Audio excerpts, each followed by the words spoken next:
आदरणीय संतोष थोरात सर, आजचे व्याख्याते.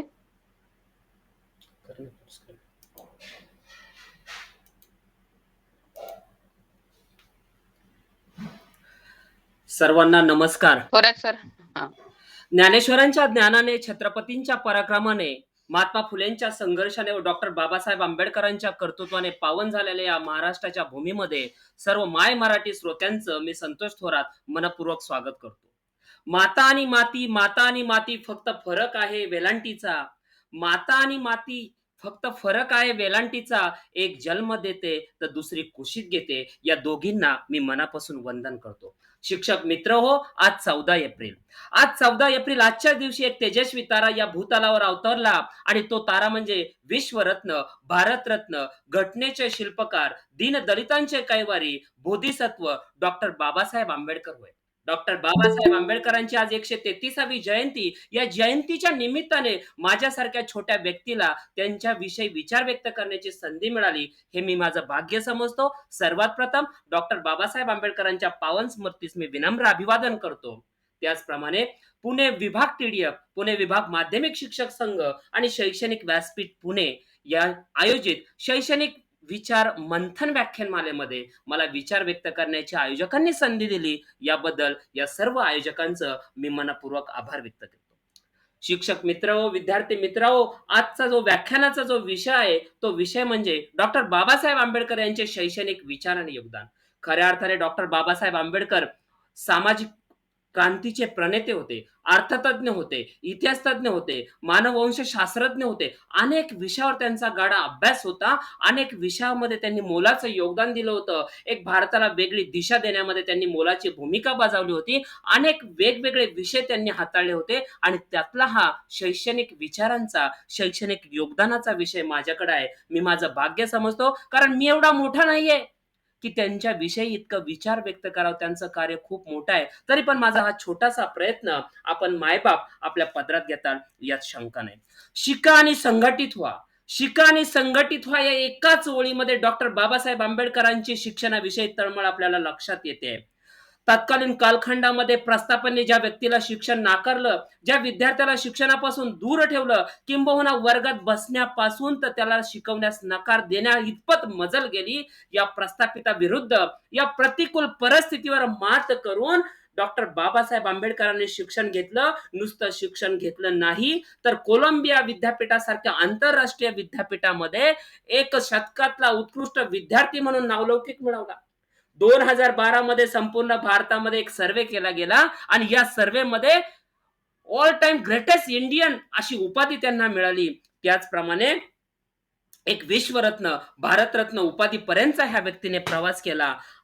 अशी ही व्यक्ती म्हणजे डॉक्टर बाबासाहेब आंबेडकर होय. विद्यार्थी मित्रांनो, शिक्षक मित्रांनो, हा प्रवास आहे एका व्यक्तीचा, एका सामान्यातल्या असामान्य व्यक्तिमत्वाचा. हा प्रवास आहे भारतरत्न डॉक्टर बाबासाहेब आंबेडकरांचा. हा प्रवास आहे जगाला बुद्धाचा, शांतीचा मार्ग दाखवणाऱ्या डॉक्टर बाबासाहेब आंबेडकरांचा. पददलितांचे श्रेष्ठ नेते, दलितांचे कैवारी, अलौकिक बुद्धिमत्ता लाभलेला विद्वान, दारिद्र्य, अस्पृश्य समाजाला अन्यायाविरुद्ध जागृत करून, त्यांचा स्वाभिमान जागृत करून अन्यायाविरुद्ध लढा शिकवणारा, अन्यायाविरुद्ध लढा उभा करणारा, अन्यायाविरुद्ध लढण्याचा भाग पाडणारा एक बंडखोर नेता, भारतीय घटनेचे शिल्पकार, प्रस्थापित कायदे, अतिशय प्रख्यात कायदे पंडित, अर्थतज्ञ, आधुनिक भारताच्या इतिहासात मधील एक दृष्टी नेते, एक युगप्रवर्तक नेते म्हणून डॉक्टर बाबासाहेब आंबेडकरांच्याकडे आपलं पाहिलं जातं. डॉक्टर बाबासाहेब आंबेडकरांचा जन्म 14 एप्रिल 1891 रोजी मध्य प्रदेशातील महू या ठिकाणी झाला. आपल्याला सर्वांना ज्ञात आहे, सध्या हे ठिकाण डॉक्टर बाबासाहेब आंबेडकर नगर म्हणून ओळखलं जातं आणि या नगरामध्ये डॉक्टर बाबासाहेब आंबेडकरांची एक मोठं संग्रहालय उभारलेलं आहे. याचा आपल्याला अतिशय आनंद वाटला पाहिजे. शिक्षक मित्रांनो, खऱ्या अर्थाने वयाच्या 9व्या वर्षापासूनच त्यांच्या या ऐतिहासिक शैक्षणिक कारकिर्दीला सुरुवात झाली. आपण पाहिलं असेल त्यांच्या जो नावाचा इतिहास आहे, मी छोट्या मोठ्या तपशिलामध्ये जाणार नाहीये, कारण उशीर खूप झालेला आहे. महत्वाचे विचार मी व्यक्त करणार आहे. फक्त त्यांचं नाव, त्यांचे गुरुजी, त्यांच्या गावाचं नाव, रत्नागिरी जिल्हा, मंडणगड तालुका, कृष्णाजी केशव जे आंबेडकर गुरुजी होते, त्यांच्या नावात त्यांनी बदल सुचवला आणि पुढे त्यांनी ते आंबेडकर नाव धारण केलं. तो दिवस होता 7 नोव्हेंबर 1900, की या दिवशी या ऐतिहासिक शिक्षणाची सुरुवात झाली. डॉक्टर बाबासाहेब आंबेडकरांनी साताऱ्यातल्या राजवाडा चौकामधील प्रतापसिंह हायस्कूलमध्ये प्रवेश घेतला आणि आपल्या शैक्षणिक कारकिर्दीची सुरुवात केली. आणि प्राथमिक शिक्षण या शाळेमधनं त्यांनी पूर्ण केलं. कारण खऱ्या अर्थाने त्यांनी शैक्षणिक कारकीर्द जी चालू केली ते माध्यमिक शिक्षणासाठी एल्फिस्टन हायस्कूलमध्ये प्रवेश घेतला. आणि तो जे साल होतं माझ्या मते 1900 एल्फिस्टन हायस्कूलमध्ये ज्यावेळेस त्यांनी प्रवेश घेतला, खऱ्या अर्थाने त्यांना अन्याय, अस्पृश्यता काय असती, जातीभेद काय असतो, याचे चटके त्यांना सहन करायला लागले. या एल्फिस्टन हायस्कूलमध्ये त्यांनी जो प्रवेश घेतला होता, तो केळुस्कर गुरुजींच्या माध्यमातून त्यांनी प्रवेश घेतला होता. आणि खऱ्या अर्थाने पहिले अस्पृश्य विद्यार्थी होते, की त्यांनी एल्फिस्टन हायस्कूलमध्ये प्रवेश घेतला. या एल्फिस्टन हायस्कूलमध्ये प्रवेश घेतला. त्यांचं जे शिक्षण तिथं मॅट्रिक पर्यंत झालं. आपले अनुभव आपल्या पुस्तकामध्ये ते नमूद करतात. त्यांना इतकी हीन दर्जाची वागणूक मिळाली, अतिशय वाईट दर्जाची त्यांना वागणूक मिळाली. पाणी प्यायचं म्हटलं तर एखादा व्यक्ती ओंजळीत वरून पाणी टाकायचा आणि मग ते पाणी प्यायचे. कोणी शेजारी सुद्धा बसत नव्हते. किंबहुना एका शिक्षकाने तर विशिष्ट जातीचा विद्यार्थी आहेस म्हणून त्याला संस्कृत विषय शिकवण्यास नकार दिला. विचार करा, आज जर आपल्यावर अशी परिस्थिती ओढवली असती तर. आणि अशाही परिस्थितीमध्ये त्यांनी शिक्षण सोडलं नाही. वेळ प्रसंगी वर्गाच्या बाहेर ते बसले आणि आपलं हे शिक्षणाचं अविरत कार्य त्यांनी काय केलं, पूर्ण केलं. आणि खऱ्या अर्थाने 1907 मध्ये ते मॅट्रिक झाले. 1907 मध्ये मॅट्रिक झाल्याच्या नंतर अस्पृश्य समाजातील एल्फिस्टन हायस्कूलमध्ये मॅट्रिक होणारे ते पहिले विद्यार्थी होते. अतिशय आनंदाची गोष्ट होती. आणि त्यांच्या सर्व समाजाने केळुस्कर गुरुजींच्या मार्गदर्शनाखाली, अध्यक्षाखाली एक मुंबईमध्ये सभा भरवली आणि जाहीर सभा घेऊन डॉक्टर बाबासाहेब आंबेडकरांचा त्यांनी जाहीर सत्कार केला. आणि त्याच वेळेस शिक्षक मित्रहो, या केळुस्कर गुरुजींनी बुद्धांचे एक पुस्तक, एक आत्मचरित्र डॉक्टर बाबासाहेब आंबेडकरांना भेट दिले. तो पहिला क्षण होता की डॉक्टर बाबासाहेब आंबेडकर एन्काउंटर झाले की त्या बुद्धांच्या विचारांशी. त्यांनी ते पुस्तक वाचलं आणि भविष्यामध्ये आपल्याला सर्व तो इतिहास माहितीच आहे.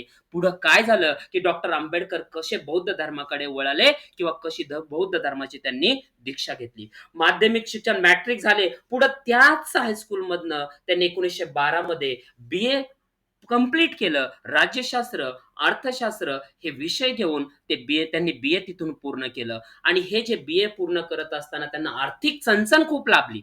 आणि या आर्थिक चणचणीवर मात करून ती पण केळुस्कर गुरुजींनी करून दिली. तत्कालीन बडोदा संस्थानाचे जे राजे होते, संस्थानिक होते, आदरणीय सयाजीराव गायकवाड. या सयाजीराव गायकवाडांनी त्यांना मदत केली. हेतू हाच एक होता की शिक्षण पूर्ण झाल्यावर तुम्ही तुमच्या ज्ञानाचा उपयोग आमच्या संस्थानाला व्हावा, आमच्या संस्थानातील लोकांना व्हावा. आणि साहजिकच शिक्षण पूर्ण झाल्यानंतर त्यांनी ती अपेक्षाही त्यांची पूर्ण केलेली आपल्याला दिसून येते. पण डॉक्टर बाबासाहेब आंबेडकर मॅट्रिक झाले, बीए झाले, परंतु त्यांची शिक्षणाची लालसा खूप होती. त्यांना तिथं थांबायचं नव्हतं. त्यांना अजून उच्च शिक्षण घ्यायचं होतं. बडोदा संस्थानाकडे त्यांनी विनंती केली की माझी उच्च शिक्षण घेण्याची इच्छा आहे, मला परदेशी शिक्षणाला जायची इच्छा आहे. सयाजीराव गायकवाडांनी ती त्यांची इच्छा मान्य केली आणि डॉक्टर बाबासाहेब आंबेडकरांना एक शिष्यवृत्ती देऊ केली. आणि या शिष्यवृत्तीच्या माध्यमातून 1913 मध्ये डॉक्टर बाबासाहेब आंबेडकरांनी अमेरिकेला प्रस्थान केलं. शिक्षक मित्र, आज तुमची आमची आर्थिक परिस्थिती खूप चांगली आहे. आजही आपण अमेरिकेमध्ये शिकण्यासाठी जाऊ शकत नाही किंवा विद्यार्थ्यांना पाठवू शकत नाही. हाताच्या बोटावर मोजण्या इतपत विद्यार्थी अमेरिकेमध्ये जात आहेत. आज आपली इतकी, त्यावेळेस 2 वेळच्या खायची भ्रांत असून सुद्धा डॉक्टर बाबासाहेब आंबेडकरांची ज्ञान मिळवण्याची लालसा इतकी तीव्र होती की त्या सर्व प्रतिकूल परिस्थितीवर त्यांनी मात केली. आर्थिक परिस्थितीवर मात केली आणि बडोदा संस्थानाच्या शिष्यवृत्तीवर त्यांनी अमेरिका गाठली. ते साल होतं 1913चं. आणि अमेरिकेमध्ये जाऊन त्यांनी कोलंबिया विद्यापीठामध्ये प्रवेश घेतला. आणि खऱ्या अर्थाने कोलंबिया विद्यापीठामध्ये प्रवेश घेतल्याच्या नंतर त्यांची आंतरराष्ट्रीय शिक्षणाची सुरुवात झाली, उच्च शिक्षणाची सुरुवात झाली. आणि याच कोलंबिया विद्यापीठातून त्यांनी एम ए पूर्ण केलं. त्याचप्रमाणे पीएचडी सुद्धा पूर्ण केले. एम ए पूर्ण करत असताना त्यांनी भारताचा प्राचीन व्यापार या अतिशय क्लिष्ट विषयावर अतिशय अतिशय मुद्देसूद असा प्रबंध विद्यापीठाला सादर केला. आणि विद्यापीठाने त्यांना सन्मानपूर्वक अशी एम ए ची पदवी बहाल केली. पण खरी जी पदवी होती ती पीएचडी ची होती.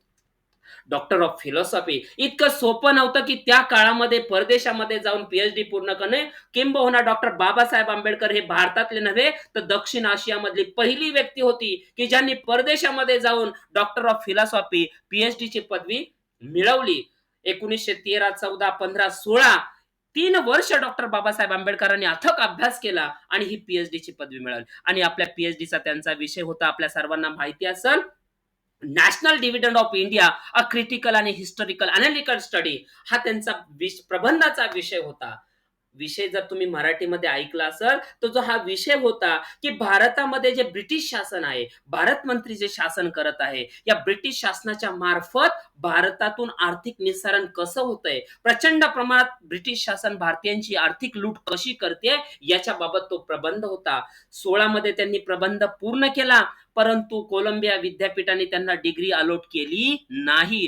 फक्त त्यांच्या नावापुढे डॉक्टर शब्द लावण्याची परवानगी दिली. अट एकच घातली, ज्यावेळेस तुमची हा पी-एच-डीचा प्रबंध आहे, तो ग्रंथ रूपाने ज्यावेळेस प्रकाशित होईल आणि त्यांच्या काही प्रती तुम्ही आमच्या विद्यापीठाला सादर करताल, त्याच वेळेस तुम्हाला सन्मानपूर्वक आम्ही ही पी-एच-डीची पदवी देऊ. पुढे 1925 मध्ये इंग्लंडच्या पी-एस किंग्स नावाच्या एका प्रकाशन संस्थेने त्यांचा प्रबंध प्रकाशित केला. डॉक्टर बाबासाहेब आंबेडकरांनी तो प्रकाशित झालेला प्रबंध विद्यापीठात सादर केला आणि त्यावेळेस 1925 मध्ये डॉक्टर बाबासाहेब आंबेडकरांना ही पदवी जाहीर केली, मिळाली, सन्मानपूर्वक मिळाली. आज जर त्या विद्यापीठामध्ये पाहिलं, तर त्या विद्यापीठाने शतकातला सर्वोत्कृष्ट विद्यार्थी म्हणून त्यांचा गौरव केला. 100 विद्यार्थ्यांची त्यांनी यादी केली. शतकातले 100 विद्यार्थ्यांची, राष्ट्रीय, आंतरराष्ट्रीय शिक्षण घेणाऱ्या विद्यार्थ्यांची 1 नंबरला डॉक्टर बाबासाहेब आंबेडकरांचं नाव होतं. आपल्यासाठी अभिमानाची गोष्ट आहे, की एका आंतरराष्ट्रीय विद्यापीठामध्ये,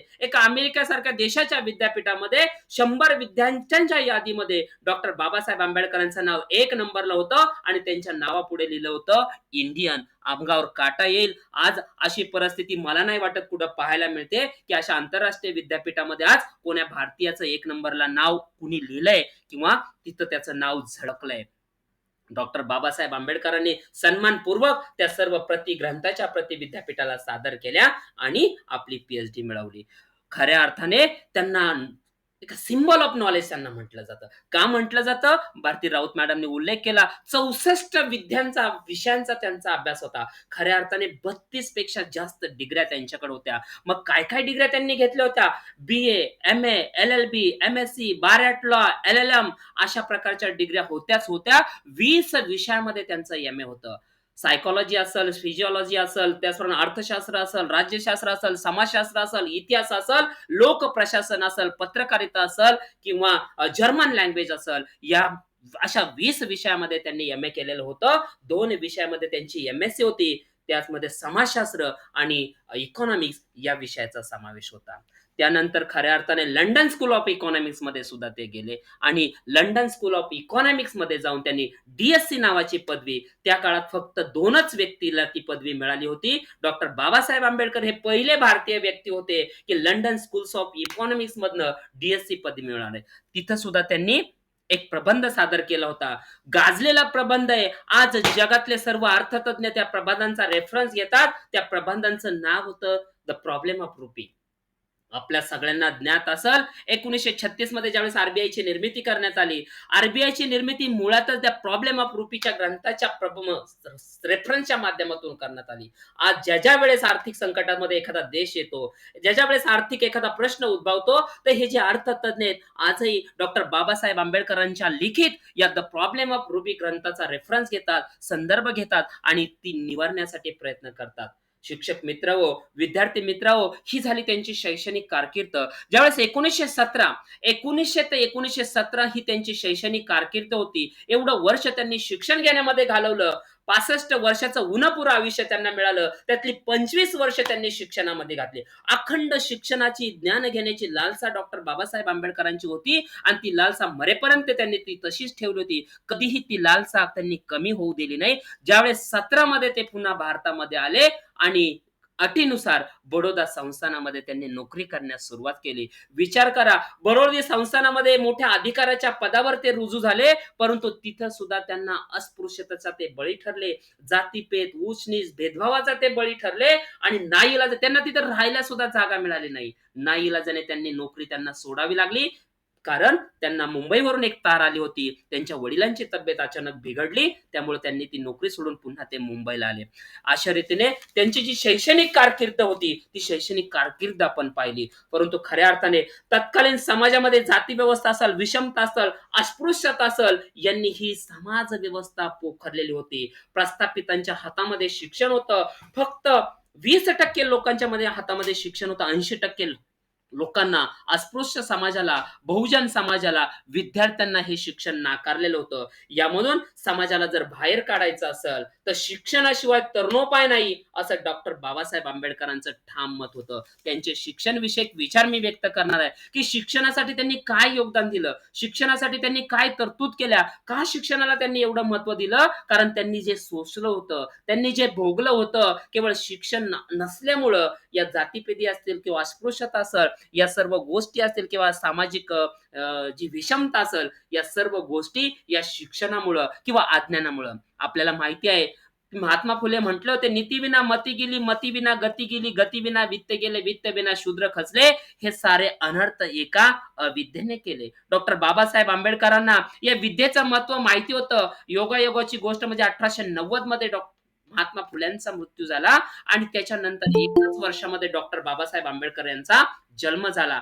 डॉक्टर बाबासाहेब आंबेडकर यांनी महात्मा फुलेंच्या आर्थिक विषमतेचा वारसा पुढे सुरू ठेवला. शिक्षणाचा वारसा पुढे सुरू ठेवला आणि शिक्षण हे समाज परिवर्तनाचं हुकमी हत्यार आहे आणि शिक्षणाच्या माध्यमातूनच आपण आपल्या समाजाला बाहेर काढू शकतो, अशी त्यांची धारणा झाली होती. म्हणून खऱ्या अर्थाने त्यांनी या नंतरच्या काळामध्ये आपलं शैक्षणिक कार्य सुरू केलं. आपल्या समाजाला, या अस्पृश्य समाजाला, या बहुजन समाजाला योग्य दिशा देण्यासाठी, त्याला शिक्षित करण्यासाठी, न्याय मिळवून देण्यासाठी, अन्यायाला वाचा फोडण्यासाठी डॉक्टर बाबासाहेब आंबेडकरांनी आपलं शैक्षणाचं पवित्र कार्य सुरू केलं. सर्वात प्रथम शिका, संघटित व्हा आणि संघर्ष करा हा नारा दिला. जर शिकलो तर आपण याच्यातनं बाहेर होऊ. संघटित आपण झालं पाहिजे आणि एकजुटीने या अन्यायाचा प्रतिकार केला पाहिजे, असा डॉक्टर बाबासाहेब आंबेडकरांनी मूलमंत्र या सर्व भारतीयांना आपल्याला दिलं होतं. डॉक्टर बाबासाहेब आंबेडकरांनी महात्मा फुलेंचा पुढे वारसा चालू ठेवला. शोषितांचं शिक्षण झालं पाहिजे, बहुजनांचं शिक्षण झालं पाहिजे, असा त्यांचा आग्रह होता. कारण शिक्षण हे वाघिणीचं दूध आहे.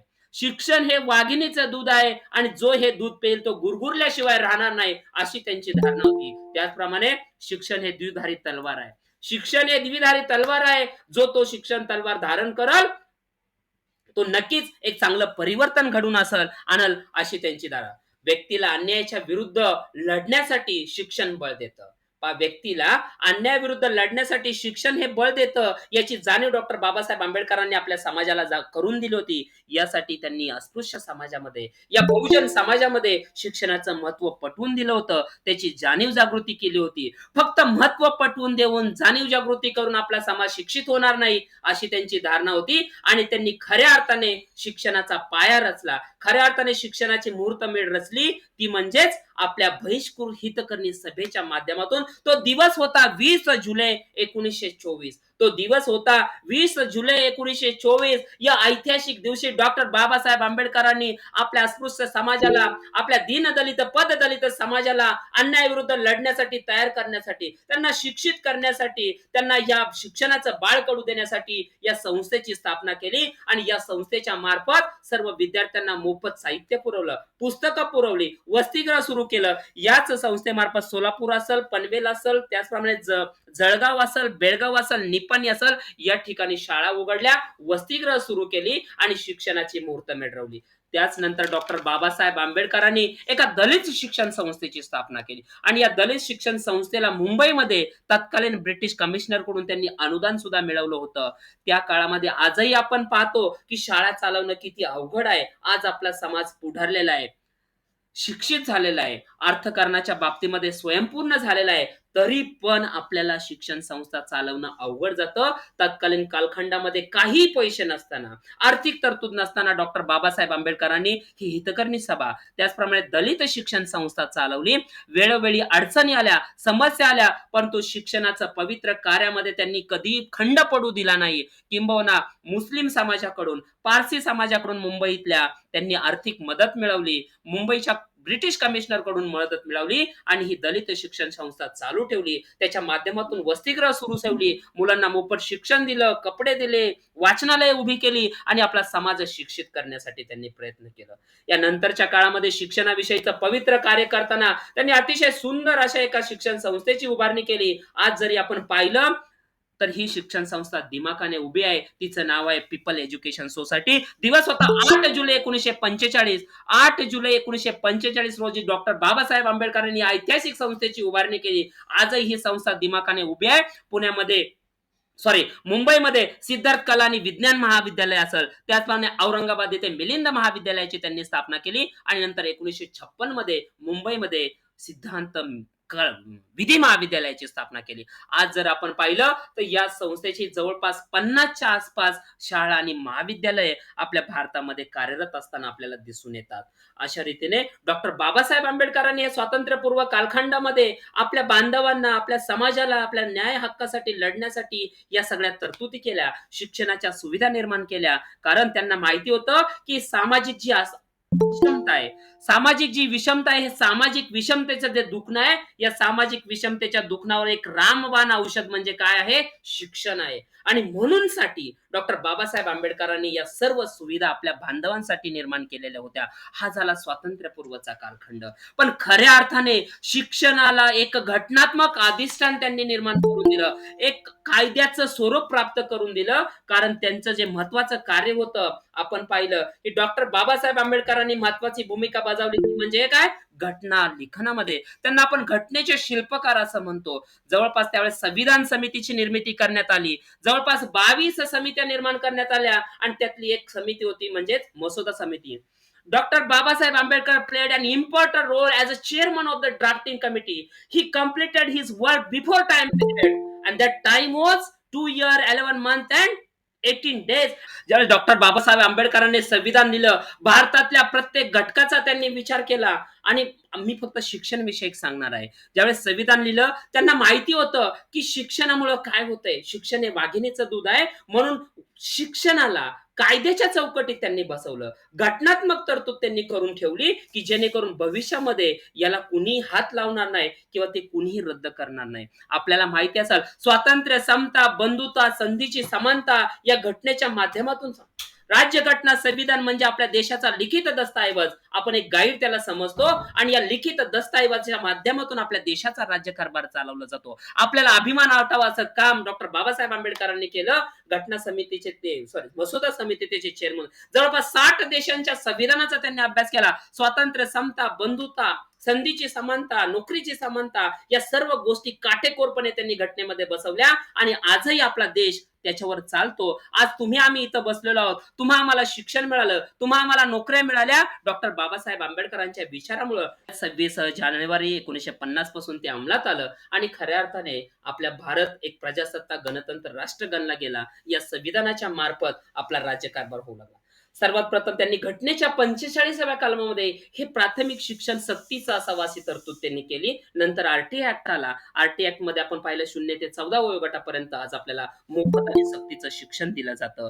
त्याच्यानंतर कलम 28 नुसार ज्या शासकीय अनुदानावर शाळा चालवल्या जातात, शैक्षणिक संस्था चालवल्या जातात, या शासकीय अनुदानावर चालवणाऱ्या शिक्षण संस्थांमध्ये कोणतंही धार्मिक शिक्षण दिलं जाणार नाही अशी तरतूद राज्यघटनेमध्ये त्यांनी केली. जर ही तरतूद नसती तर या शिक्षण संस्थांमध्ये मोठ्या प्रमाणात धर्माचं अवडंबर माजलं असतं. विशिष्ट धर्माच्या शैक्षणिक संस्थेमध्ये विशिष्ट धर्माच्या विद्यार्थ्यांना शिक्षण मिळालं असतं. परंतु तसं न होता डॉक्टर बाबासाहेब आंबेडकरांनी ही शिक्षण विषयक तरतूद जी केली होती त्या तरतुदीनुसार कोणत्याही शैक्षणिक संस्थेमध्ये की ज्या शैक्षणिक संस्थेला सरकारचं अनुदान मिळतं अशामध्ये आपल्याला कुठल्याही प्रकारचं धार्मिक शिक्षण देता येत नाही. कलम 46 नुसार अनुसूचित जाती जमाती आणि दुर्बल घटकांच्या शिक्षणाची तरतूद त्यांनी केलेली आहे. या घटकांचं हितसंबंध जपले जावेत, शैक्षणिक हितसंबंध जपले जावेत, त्यांचं संवर्धन केलं जावं अशी तरतूद डॉक्टर बाबासाहेब आंबेडकरांनी कलम 30 द्वारे अल्पसंख्याकांच्या शिक्षणाची सुद्धा तरतूद. विचार करा, काळ किती आहे. भारताला स्वातंत्र्य मिळून आता माझ्या मते 76-77 वर्ष होत आली. त्या काळामध्ये या घटनेमध्ये त्यांनी तरतुदी केलेल्या आहेत. त्या तरतुदी खऱ्या अर्थाने आजही लागू पडतात आणि त्या तरतुदींचं शैक्षणिक दृष्टिकोनातून किती महत्व होतं याची जाणीव आपल्याला होऊ शकते. कलम 17 नुसार अस्पृश्यता नष्ट केली जाईल. त्यांना माहिती होतं की अस्पृश्यता काय आहे, जातीभेद काय आहे, हा सामाजिक विषमता काय आहे आणि या सामाजिक विषमतेचं अस्पृश्यतेचे चटके त्यांना बसलेले होते. किंबहुना कलम 15 नुसार कोणत्याही व्यक्तीला भारतातल्या जात, धर्म, वंश, वेश, भाषा, लिंग यावर कुठलाही आता भेदभाव करता येत नाही. हे डॉक्टर बाबासाहेब आंबेडकरांनी घटनेमध्ये तरतूद करताना सांगितलेलं आपल्याला दिसून येतं. तसेच सामाजिक व शैक्षणिक दृष्ट्या मागासलेल्या वर्गाच्या उन्नतीसाठी विशेष तरतूद त्यांनी केलेली होती. कलम 16 नुसार नोकरीमध्ये समानता. आज आपण पाहतो महिला असेल, पुरुष असेल, कोणत्याही जातीचे कोणतीही व्यक्ती असेल तर जात नोकरी मिळवताना कोणताही भेदभाव केला जात नाही. समानता आपल्याला नोकरीमध्ये दिसून येतं. अशा रीतीने डॉक्टर बाबासाहेब आंबेडकरांनी खऱ्या अर्थाने घटनेच्या माध्यमातून एक शिक्षकांना एक संविधानात्मक, एक घटनात्मक अधिष्ठान प्राप्त करून देण्याचं आपल्याला दिसून येतं. आपल्याला माहिती आहे की भारतीय राज्यघटना ही सर्व जगातली एक लिखित स्वरूपाची सर्वात मोठी राज्यघटना आहे. ती लवचिक स्वरूपाची राज्यघटना आहे. बऱ्याच वेळा संसदेमध्ये या राज्यघटनेमध्ये बदल केले जातात, बहुमताने ते बदल केले जातात. पण डॉक्टर बाबासाहेब आंबेडकरांनी जे शैक्षणिक अधिष्ठान बनवलं, शिक्षणाला एक घटनात्मक कायद्यामध्ये बसवलं गेलं. याच्यामध्ये थोड्याफार तरतुदी नंतर बदलल्या गेल्या, परंतु ज्या मूळ तरतुदी आहेत त्या आजही राज्यघटनेमध्ये अस्तित्वात असल्याचं आपल्याला दिसून येतं. हे झालं घटनेमध्ये शिक्षणाच्या बाबतीत. डॉक्टर बाबासाहेब आंबेडकरांनी कलम 39 च्या माध्यमातून महिला आणि बालकल्याणासाठी सुद्धा खूप चांगलं काम केलेलं आहे. खूप चांगली तरतूद केलेली आहे. हिंदू कोड बिल जर आपण वाचलं तर याच्यामध्ये महिलांच्या विषयी त्यांनी अनेक तरतुदी केल्या होत्या. पण दुर्दैवाने ते हिंदू कोड बिल संसदेमध्ये पारित झालं नव्हतं. नंतर आपण त्याच्यावर चर्चा करणार आहोत. डॉक्टर बाबासाहेब आंबेडकरांच्या मते शिक्षण हे चारित्र्य संवर्धन करणारं असलं पाहिजे. शिक्षण हे वैचारिक क्षमतेचा आणि व्यक्तिमत्वाचा विकास झाला पाहिजे. एखादी व्यक्ती जर शिक्षित झाली, त्यांनी जर शिक्षण घेतलं तर त्यांनी आपला फक्त वैयक्तिक स्वार्थ न पाहता त्या शिक्षणाच्या माध्यमातून आपल्या समाजाचा, आपल्या बांधवांचा विकास साधला पाहिजे. कारण शिक्षण हे समाज परिवर्तनाचं हुकमी हत्यार आहे, क्रांतीचं प्रभावी हत्यार आहे आणि आपल्या बांधवाला फक्त शिक्षणाच्या याच्यामधनं बाहेर काढू शकतं असा डॉक्टर बाबासाहेब आंबेडकरांचा ठाम विश्वास होता. त्याचप्रमाणे हे शिक्षण सामाजिक आणि राष्ट्रीय उन्नतीचं साधन बनलं पाहिजे. या शिक्षणाच्या माध्यमातून आपल्या राष्ट्राची प्रगती झाली पाहिजे, आपल्या समाजाची प्रगती झाली पाहिजे. राष्ट्र निर्माण करण्यासाठी हे शिक्षण उपयोगात आलं पाहिजे असा डॉक्टर बाबासाहेब आंबेडकरांचा ठाम विश्वास होता. महिला कल्याण त्याचमुळे या शिक्षणामुळे साधलं पाहिजे. म्हणून मी सांगितलं ना, हिंदू कोड बिल महिलांना आणि बालकांचं कल्याण साधण्यासाठी त्यांनी हे बिल संसदेमध्ये साधलं होतं, परंतु आणलं होतं, परंतु ते पूर्ण झालं नाही किंवा किंबहुना ते नाकारलं गेलं. आणि बाबासाहेब आंबेडकर ही पहिली व्यक्ती असेल की आपण मांडलेलं बिल संसदेमध्ये पारित झालं नाही म्हणून आपल्या पदाचा, कायद्या मंत्राचा त्यांनी राजीनामा दिला आणि त्या गोष्टीतनं ते बाहेर निघले. अतिशय सुंदर असं काम त्यांनी केलं होतं. बाबासाहेबांचा उच्च शिक्षणात समता आणि स्वातंत्र्य, समता आणि बंधुभाव साधण्याचा प्रयत्न होता. मानवी मूल्य स्वीकारलेले एक स्वाभिमानी आधुनिक भारत त्यांना आपल्या शिक्षण प्रणालीतनं निर्माण करायचा होता. बाबासाहेबांच्या शैक्षणिक चळवळीत असा एक मूलाधार होता. शिक्षकांनी उत्तुंग असलं पाहिजे. शिक्षकाचं व्यक्तिमत्व एक आदर्शवत असलं पाहिजे, एक अनुकरणशील असलं पाहिजे असं सुद्धा ते सांगतात. कारण शिक्षक हा राष्ट्र निर्मितीच्या प्रक्रियेतला एक महत्वाचा घटक आहे अशी त्यांची धारणा होती. शिक्षकांमुळे राष्ट्राचा अभिमान उंचावला जातो, राष्ट्राचा स्वाभिमान उंचावला जातो. राष्ट्राची प्रगती केवळ शिक्षकांच्यामुळे होते. म्हणून शिक्षक हे प्रगत राष्ट्राचं सारथी असतात असं मत त्यांनी व्यक्त केलं होतं. खऱ्या अर्थाने विद्यार्थ्यांना मार्गदर्शन करताना एक लेख लिहिला होता, विद्यार्थ्यांना जागृत व्हा. या लेखामध्ये विद्यार्थी कसा असावा असं सुद्धा त्यांनी मार्गदर्शन केलंय. आपल्याला माहिती आहे डॉक्टर बाबासाहेब आंबेडकर दिवसातले 18-18 तास अभ्यास करत, स्वतः दिव्याखाली त्यांनी अभ्यास केला, लायब्ररीमध्ये अभ्यास केला. लाला लजपत राय आणि डॉक्टर बाबासाहेब आंबेडकरांची कोलंबिया विद्यापीठामध्ये एकदा भेट झाली होती आणि या कोलंबिया विद्यापीठामध्ये डॉक्टर बाबासाहेब आंबेडकरांच्या विषयी लाला लजपत रायांनी ऐकलं की डॉक्टर बाबासाहेब आंबेडकर 18-18 तास अभ्यास करतात. सिग्नेहामजी त्यांचे मार्गदर्शक होते.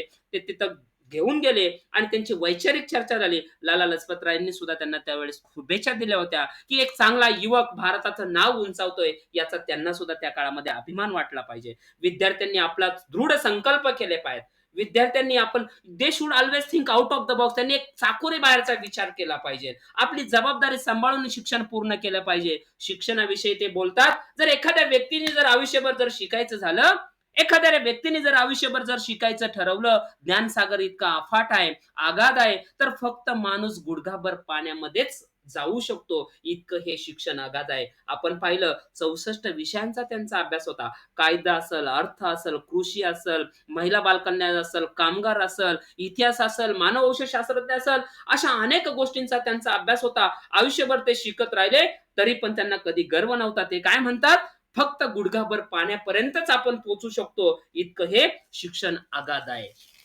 त्यांची बुद्धिमत्ता व कार्यक्षमता कधीच विद्यार्थ्याची कमी पडता नाही. कायम त्याला शिक्षणाची लालसा असली पाहिजे, ज्ञान ग्रहण करण्याची लालसा असली पाहिजे. या शिक्षणामुळं या समाजाला उपयोगी पडलं पाहिजे आणि या शिक्षणामुळं समाजाचा सर्वांगीण विकास साधला जातो, असं ते म्हणत. शैक्षणिक हे झालं डॉक्टर बाबासाहेब आंबेडकरांचे शैक्षणिक विचार. खऱ्या अर्थाने शैक्षणिक विचाराखेरीज त्यांचं सामाजिक कार्य, राजकीय कार्य, त्यांचं एक अर्थतज्ञ म्हणून एक कार्य अतिशय वाखाणण्याजोगं होतं. त्यांनी या सर्व गोष्टीमध्ये अलौकिक कार्य केलं होतं. आपल्या कर्तृत्वाचा एक वेगळा ठसा आपल्या कार्याच्या माध्यमातून त्यांनी उमटवला होता. सर्वात प्रथम त्यांनी बहिष्कृत भारत आपण पाहिलं, की हितकर्णी सभेची स्थापना केली. एक मूकनायक पाक्षिक त्यांनी सुरू केलं होतं. या मूकनायकाच्या माध्यमातून आपल्या समाजावर होणाऱ्या अन्यायाला वाचा फोडण्यासाठी त्यांनी हे पाक्षिक सुरू केलं होतं. शाहू महाराजांनी तत्कालीन कालखंडामध्ये सुद्धा त्यांना काही आर्थिक मदत केली होती, की हे तुम्ही चांगलं काम करताय, अतिशय चांगलं काम करताय. आणि किंबहुना माझ्या मते माणगाव येथे एक परिषद भरली होती आणि या परिषदेमध्ये शाहू महाराजांनी संबोधित करताना त्या परिषदेला लोकांना सांगितलं होतं, की तुम्हाला तुमचा नेता सापडलेला आहे. तुम्हाला या दारिद्र्यातनं, या अन्यायातनं बाहेर काढू शकणारा एक नेता सापडलेला आहे. तुम्ही या नेत्याचं नेतृत्व मान्य करा आणि तो नेता म्हणजे डॉक्टर बाबासाहेब आंबेडकर. छत्रपती शाहू महाराजांच्या विचाराचा वारसा त्यांनी पुढे आपल्याला सुरू ठेवलेला आपल्याला दिसून येतो. डॉक्टर बाबासाहेब आंबेडकरांनी पाहिलं होतं, की आपल्या बांधावर अस्पृश्यतेच्या माध्यमातून अन्याय अत्याचार होत आहेत. वर्ण व्यवस्था, जाती व्यवस्था या सगळ्यांच्या माध्यमातून आपल्या समाजावर खूप मोठा अन्याय होतोय. या समाजाला प्रस्थापित समाजाने अनेक सुविधा नाकारल्या होत्या. पाण्यासारखी मूलभूत गोष्ट आहे, ती सुद्धा नाकारली होती. मंदिर प्रवेशासारखी मूलभूत गोष्ट आहे, हक्क आहे, तो सुद्धा नाकारलेला होता. म्हणून डॉक्टर बाबासाहेब आंबेडकरांनी या सर्व गोष्टीविरुद्ध, प्रस्थापिताविरुद्ध मोठा लढा उभारला. आपल्याला माहितीच आहे, की पाण्यासाठी त्यांनी महाडच्या चौदार तळ्याचा मोठा सत्याग्रह केला आणि पाण्याला स्पर्श करून हे पाणी सर्वांसाठी आहे, असं जाहीर त्यांनी केलं होतं.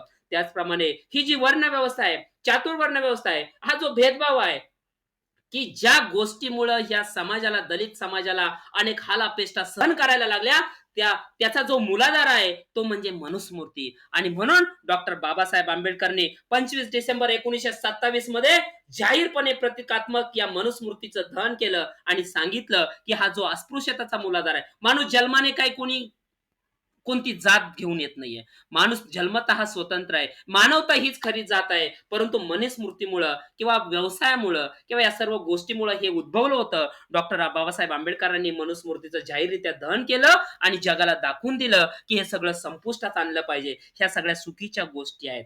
डॉक्टर बाबासाहेब आंबेडकरांनी अनेक राजकीय सुद्धा चांगली-चांगली कामं केली. ज्यावेळेस 30, 32, 33 कालखंडामध्ये गोलमेज परिषदा भरल्या. या गोलमेज परिषदामध्ये डॉक्टर बाबासाहेब आंबेडकर भारतातून अस्पृश्यांचे प्रतिनिधी म्हणून उपस्थित राहिले आणि या गोलमेज परिषदेमध्ये भारतामध्ये घडणाऱ्या अन्यायाची, अस्पृश्यांच्या वाट्याला, दलितांच्या, पददलितांच्या, बहुजनांच्या वाट्याला येणाऱ्या अन्यायाला तिथं त्यांनी वाचा फोडली. तत्कालीन प्रधानमंत्री रॅमसे मॅकडोनाल्ड यांनी त्यावेळी जातीय निवाडा जाहीर केला आणि ज्या जातीय निवाड्या अंतर्गत दलितांना स्वतंत्र मतदारसंघ राखीव ठेवण्याची तरतूद केली आणि हा खूप मोठा निर्णय होता. महात्मा गांधींनी याला विरोध केला आणि त्यांनी पुण्याच्या येरवडा कारागृहामध्ये उपोषण सुरू केलं आणि नंतर डॉक्टर बाबासाहेब आंबेडकर एक पाऊल मागे सरले आणि स्वतंत्र मतदारसंघ न ठेवता दलितांसाठी, बहुजन वर्गासाठी काही विशिष्ट मतदारसंघ राखीव ठेवण्याची तरतूद करण्यात आली आणि या दोघांच्या मध्ये एक करार झाला. तो पुणे करार म्हणून आपल्याला सर्वांना माहिती आहे.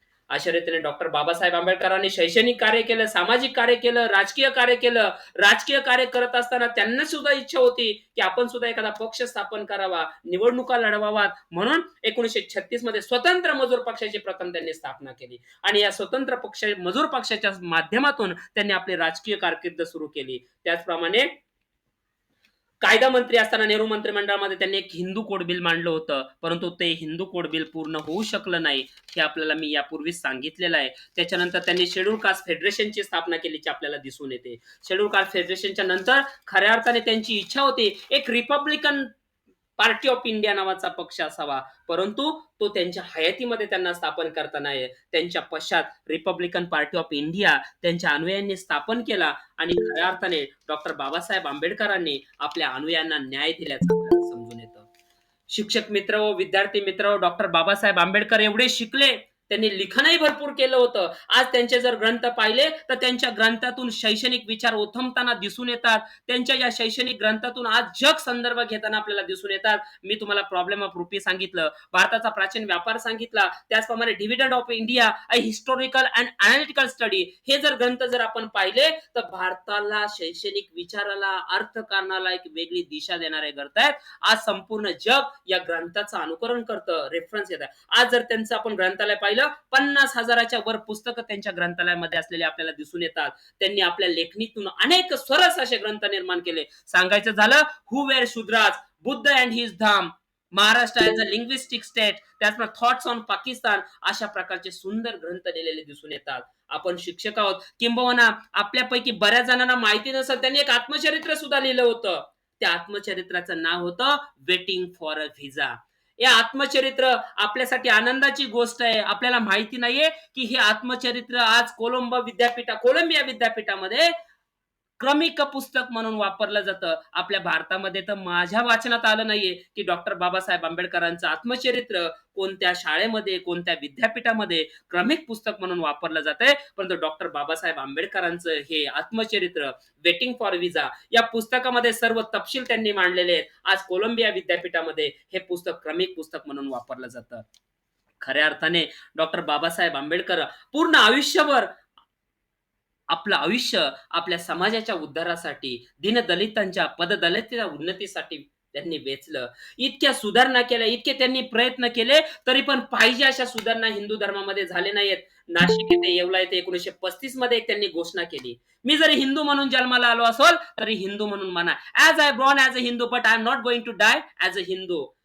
ही त्यांनी घोषणा केली. 35 ते 56 या कालावधीमध्ये वैचारिक क्रांती घडून आली आणि त्यांनी अतिशय वेगळा असा विचार केला आणि त्यांनी धर्मांतराचा निर्णय घेतला. कारण हिंदू धर्मामध्ये मी एवढं करून सुद्धा माझ्या बांधवांना न्याय मिळाला नाही. माझ्या बांधवांचा अन्याय थांबला नाही, म्हणून त्यांनी सर्व धर्माचा अभ्यास केला. इस्लाम धर्माचा अभ्यास केला, ख्रिश्चन धर्माचा अभ्यास केला, पारशी धर्माचा अभ्यास केला आणि त्यांना जगाला शांती देणारा, बुद्धाचा मार्ग देणारा हा बौद्ध धर्म त्यांनी स्वीकारायचं ठरवलं आणि 1956 मध्ये नागपूर येथे आपल्या लाखो अनुयायांच्या उपस्थितीमध्ये बुद्धम शरणम गच्छामी, संगम शरणम गच्छामी ही प्रार्थना करून डॉक्टर बाबासाहेब आंबेडकरांनी ही बौद्ध धर्माची दीक्षा घेतली. असे डॉक्टर बाबासाहेब आंबेडकर, क्रांती सूर्य, बोधिसत्व, महामानव, विश्वरत्न, घटनेचे शिल्पकार, दीनदलितांचे कैवारी, तुमच्या आमच्या सर्वांचे एक आदर्शवत व्यक्तिमत्व. 6 डिसेंबर 1956 मध्ये त्यांचं महापरिनिर्वाण झालं आणि एक सूर्य अस्ताला गेला. अतिशय अपरिमित हानी आपल्या क्षेत्राची, आपल्या भारताची, सामाजिक क्षेत्राची, आपल्या सर्वांची झालेली आपल्याला दिसून येते. राजकीय क्षेत्राची झालेली दिसून येते. खऱ्या अर्थाने भारत सरकारने त्यांच्या अलौकिक कार्याची दखल घेतली आणि माझ्या मते 1990 मध्ये 14 एप्रिल 1990 मध्ये त्यांना भारतरत्न, मरणोत्तर भारतरत्न पुरस्कार देऊन डॉक्टर बाबासाहेब आंबेडकरांच्या कार्याचा त्यांनी यथोच्च गौरव केलेला दिसून येतो. डॉक्टर बाबासाहेब आंबेडकरांनी आपल्या हयातीमध्ये अनेक चांगल्या चांगल्या गोष्टी केल्या.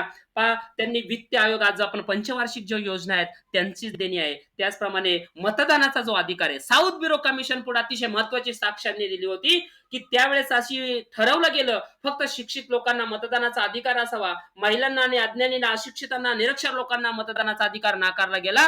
परंतु डॉक्टर बाबासाहेब आंबेडकरने साऊथ ब्युरो कमिशन पुढे साक्ष दिली. त्यावेळेस ते सिडनेहम कॉलेजमध्ये अर्थशास्त्राचे प्राध्यापक होते. त्यांनी सांगितलं की भारतातल्या प्रत्येक नागरिकाला मतदानाचा अधिकार असावा आणि हा भारतातल्या प्रत्येक नागरिकाला मतदानाचा अधिकार असावा असा प्रस्ताव मांडणारी डॉक्टर बाबासाहेब आंबेडकर ही भारतातली पहिली व्यक्ती होती. कामगारांसाठी त्यांनी खूप चांगलं काम केलं. कामगारांना पूर्वी 12-12, 14-14 तास जनावरांसारखं राबावं लागायचं. ते तास त्यांनी 8 तासावर आणले. मजूर मंत्री असताना त्यांनी कामगारांसाठी अनेक योजना राबवलेल्या आपल्याला दिसून येतात.